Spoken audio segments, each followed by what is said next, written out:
So welcome to our first episode of SJB Radio for the 2017-2018 school year. I'm here with my co-host, Sarah Graziano. Hi, guys. Hey, Sarah's a senior. We'll be talking about that. And we also have a new addition to our radio family, Elissa Sainthil. Hey. So let's start off with the freshmen. Fresh meat. So Elissa, how's it been being a freshman so far? It's not bad at all. Like, a lot of people say that like they hated their freshman year, but I like it a lot so far.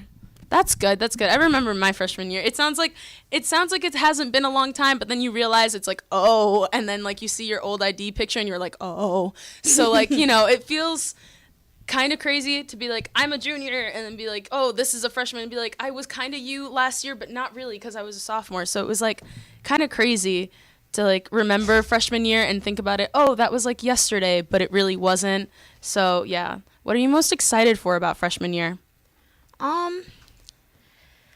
It's not like I know like a whole bunch of stuff so far. Like I'm excited to like get through the year and find out like what my grade is gonna be at the end to see if I make it to honors. That's cool. Yeah, that was me freshman year too. You're gonna be fine.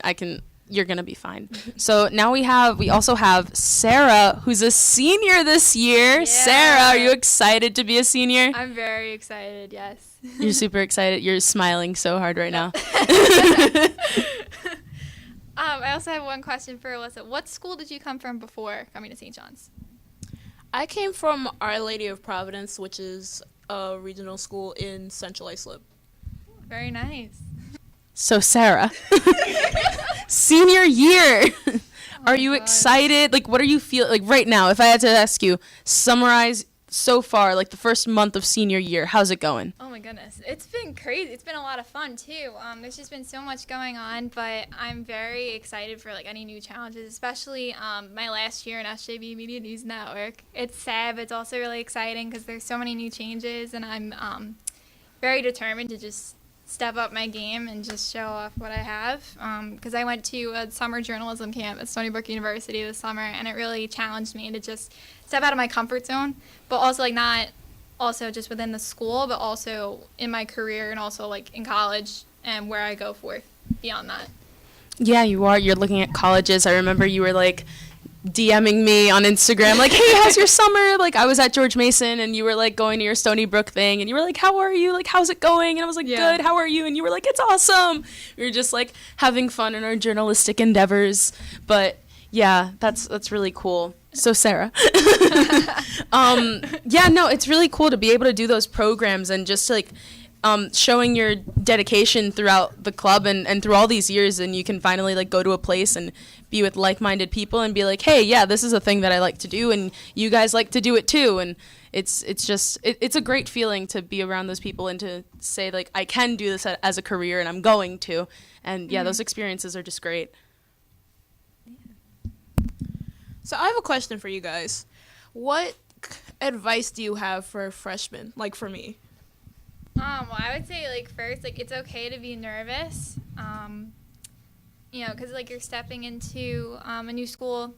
It might be bigger from what you come from at first, but there's so many people here to support you and so many knowledgeable people that can help you. And also, like, as you grow into your years, like, throughout the years, you'll become more comfortable with the school, and the school will also feel like home to you. And I think that's really become a reality for me, and I'm sure Mitzy could say the same, have St. John's as a home. Yeah, definitely. Don't be afraid to branch out. Like, there's going to be some times when you're like, oh, I'm not going to hang out with those people. But, like, you'll be surprised, like, who you talk to. It's going to be, like, different than you expect. And there's definitely, reach out. If you ever need help with anything, reach out to people. Like, there's always going to be someone here for you and, like, someone to be there for you. So, like, don't be scared to, like, branch out. And also, like, start good study habits. Just really, like, get on that. I mean, I'm not saying do bad, but I'm not saying, like, you have to be 100, like, average student. Just, like, have good habits and, like, know what you need to do, know what you need to pass. Like, just do well your freshman year, because that'll set you up for, like, years to come, like, for, like, the rest of your high school years and your college years. Okay, so, you guys are on your way to college. When should I start looking for college? I don't think I'm the right person to ask for that, because to be honest, it's not even that I haven't started looking, it's that I started thinking about what college I'm going to go to in 7th grade, and then I had a list in 8th grade, and it's just been slowly progressing since there. But definitely, I say it's never too early to start, so like just if you're like, hey, like I'm sort of interested in like this major, or I want to know what I have to do to get this job, just start searching through those channels, and then you'll eventually see like where you want to go and what exactly you want to major in and stuff like that. Sarah, how can you relate that to your college search? Yeah, so I would say for me, like junior year was when I started really looking at schools and visiting schools, and I would say junior year is like the best year to look at schools and see where there's more programs that will like fit whatever you want to do for a career. So I would say like definitely it's never too early to start looking into schools, because you can see like what amenities they offer you like within your career, but also like extracurricular wise, like maybe like there's something with like community service or whatever else you're interested in. Yeah. Sarah, what schools have you been looking at? Well, first, my first choice is St. Francis College in Brooklyn Heights. Mr. C is just freaking out right now. He's ecstatic right now, so excited. I told him, like, junior year. I remember coming to his office, and I was like, oh, yeah, I went to the open house this weekend. And I told him, like, 2 days after I went. And at first, you were like, what? Why'd you never tell me? And then I did, and then he was fine. I was like, okay, good. But, yeah, I love the school so far. Like, I think it's a really good fit for me. And it's a small school, and I'm also looking at Marymount Manhattan College. That's also in the city. And then I also looked at Iona College and Marist, which are upstate. And then I also put Stony Brook back on my list since I went there for a summer program. Nice. Mr. C is just bragging about his school because he's an alum, and he's like, I teach there. He is a St. Francis Terrier, and he's also an adjunct professor in the communications program that I'm going into. That's pretty cool. Yeah. It sounds really fun. I don't know. College, it can seem daunting, but once you sort of like figure out kind of what your niche is and look through that, it's gonna take you from there. Once you just start searching, you'll just get deeper and deeper, and you'll figure it out as you go. All right.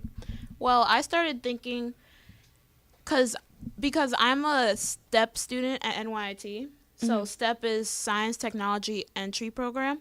So they help out with like picking colleges and giving you advice and stuff. So I've been going to, this March is going to be my 3rd year going to a college fair upstate in Albany. So I've been choosing maybe between either NYIT or RIT, because RIT, my mom was an alumni. She majored in engineering, packaging engineering.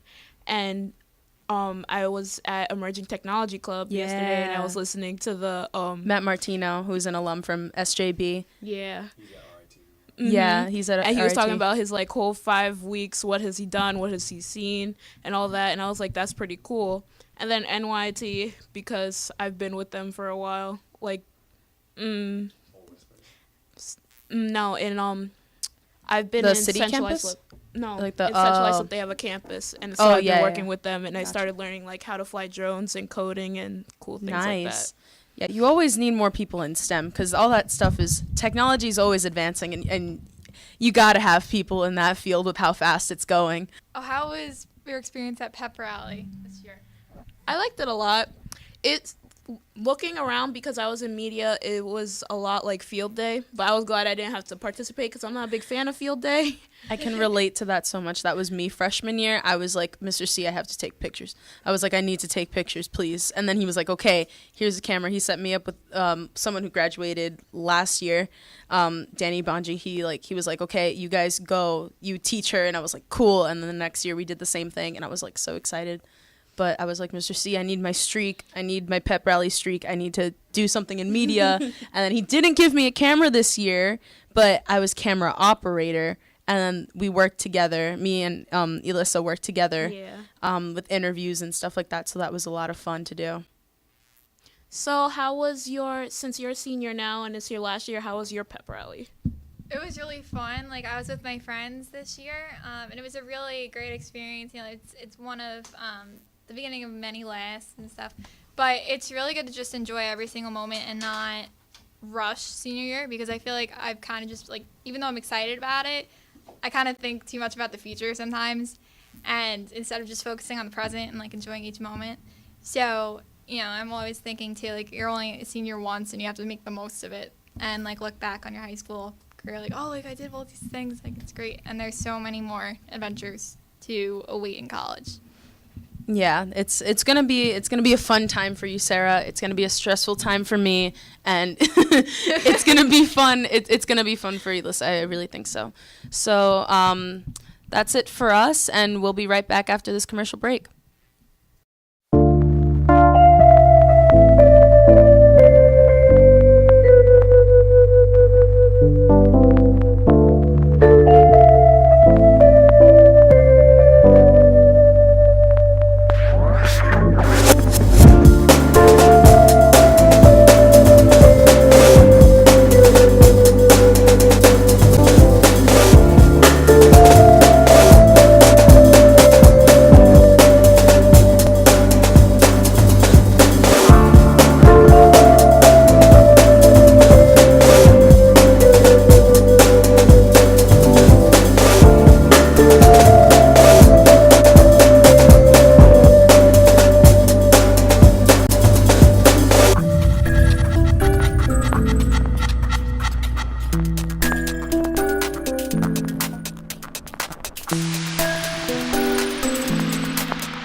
Welcome back to SJB Radio with our sports segment, and I'm here with Mr. C.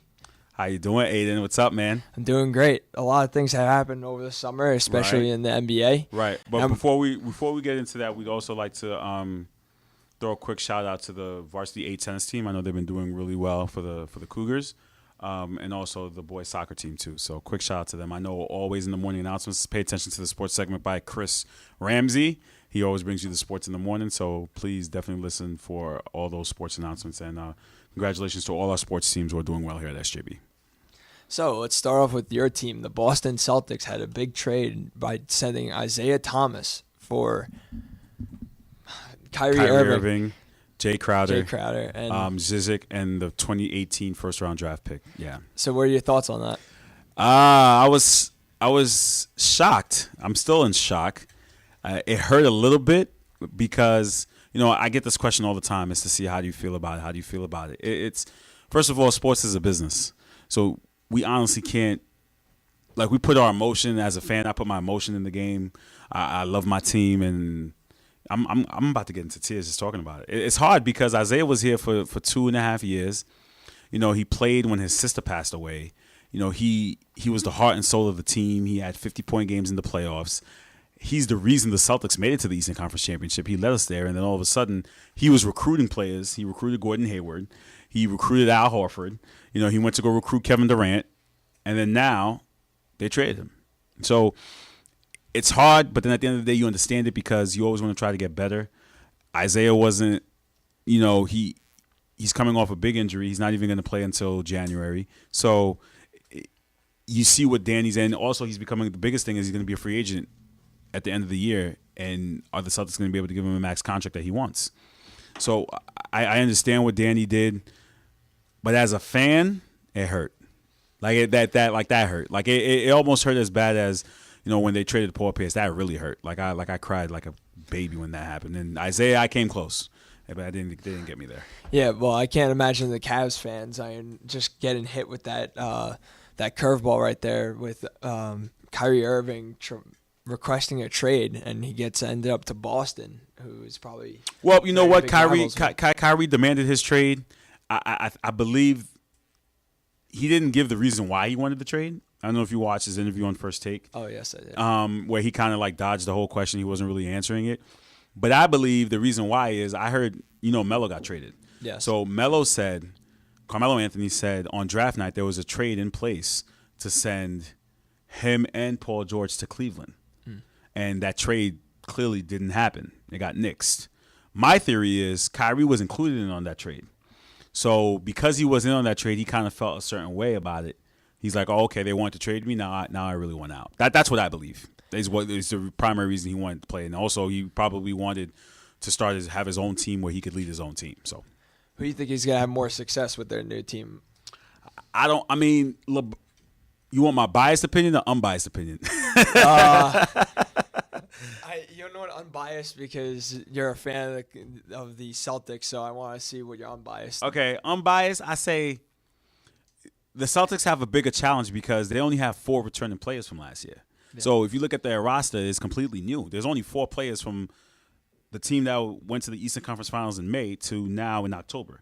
There's only Marcus Smart, Terry Rozier, I believe Al Horford, and Jaylen Brown. That's it. Everyone else is new. No more Kelly Olynyk, no more Jay Crowder, no more Isaiah Thomas, no more Avery Bradley, no more Jerebko. They completely got rid of everyone. So they have a bigger challenge than Cleveland. Cleveland, yes, they got rid of Kyrie Irving, but they still have LeBron. They still have Kevin Love. They added Jay Crowder. They added Dwayne Wade. Yep. They still have Darren Williams. They still have Channing Frye. They still have Tristan Thompson. They still have J.R. Smith. They still have Iman Shumpert. So they still have these Kyle Korver. The list goes on. They have so much depth. It's crazy to think like, wow, they really have that many players. So the only thing I will say about their players is that their players are a lot older than the Celtic players. Yeah. So they're older in sense of like they have a lot of vets, whereas the Celtics have a lot of guys who are 30 and under. If you're thinking the youth movement, you go with the Celtics. If you're thinking experience, the Cavs. I think the Cavs slightly want it because I think Isaiah Thomas is a great player all around. And right. The disadvantage though is when is he going to play? He's still hurt. Also, and it's also depends on how well is he going to play when he comes back. His injuries always set a player back on how well they play. Absolutely, in every sport. So let me ask. So you asked me some questions. Now it's my turn to ask you questions. Go ahead. And you're a Knicks fan, and Melo's gone. So with that, I got to give you a hug. Hold on, air hug. Got to give him a hug. Okay, I gave him a hug because Carmelo's gone. He was the focal point of the Knicks for the last 6+ years. We saw what happened with him and Phil Jackson, throw him under the bus, and you guys were talking about that last year. How does it feel now that he's gone? It's kind of sad to see him gone, but it's kind of better for him and his career to like play better because he was the guy in New York. So like I feel like he's really a player that does not want to be like the number one, but like more of like a good role shooting forward. So I think it's good for him, but the Knicks got nothing for him in my opinion. So the Knicks now just have to rely on Porzingis and see how well he does under the pressure of maybe being the team leader and trying to carry the team. I believe he'll do well in Oklahoma. I think it was a matter of time that he got out of New York. For me, the hardest part is that he wanted to be here. A lot of stars don't want to be with bad teams, but all through whatever happened with Melo, he wanted to be here. He asked for the trade to come to New York when he came here to the Knicks in 2011. He was one of those players that wanted to try to bring a championship to New York. I always just felt that the Knicks never surrounded him with the exception of 1 year, which was 2013, where they made it to where he was like the MVP candidate, and the Knicks were like a top 2, top 3 seed. I think the Knicks finished second that year.